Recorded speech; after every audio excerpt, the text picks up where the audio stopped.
আসসালামু আলাইকুম রহমতুল্লাহ বরকাতুহু। তে বন্ধুগণ, আশা করি আল্লাহ পাকের অসীম রহমতে সকলেই সহি সালামতে আছেন। তে কবি গাজ এক্কাসাল ইউটিউব চ্যানেল 017140885009 এর পক্ষ থেকে আপনাদের সকলের প্রতি রইল একান্ত আন্তরিক শুভেচ্ছা ও ভালোবাসা। তে বন্ধুগণ, এখন আপনাদের সামনে যে বয়ানটা রাখবার চেষ্টা করবো, সেই বয়ানটা হলো পাইলস বা অশ্বরোগে হোমিওপ্যাথিক চিকিৎসা।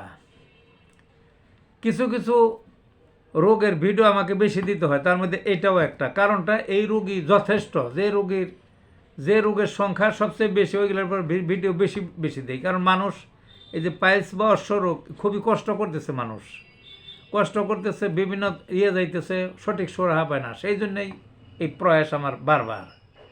তো কী পাইলসের রোগ হোমিওপ্যাথিতে একের সহজ, কোনো অপারেশন নাই, কিচ্ছু নাই। যে পর্যায়ে থাকুক,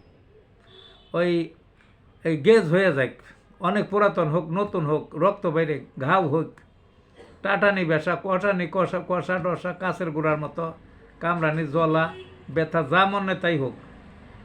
ওষুধগুলো কী? একটা হলো স্কোলাসিপ, 2 নম্বর হলো কোলিনসোনিয়া, তৃতীয়ত হলো অ্যালোস, চতুর্থত হলো নাক্সবম, পঞ্চমত হলো সালফার, তারপরে ষষ্ঠত হলো ওই রুটা, সপ্তমত হলো থুজা ইত্যাদি। আর অনেক ওষুধ ব্যবহার হয়। তারপরে ইউপিওন নামে আর একটা ওষুধ, এটা ব্যবহার হয়। বায়োকেমিকের কী?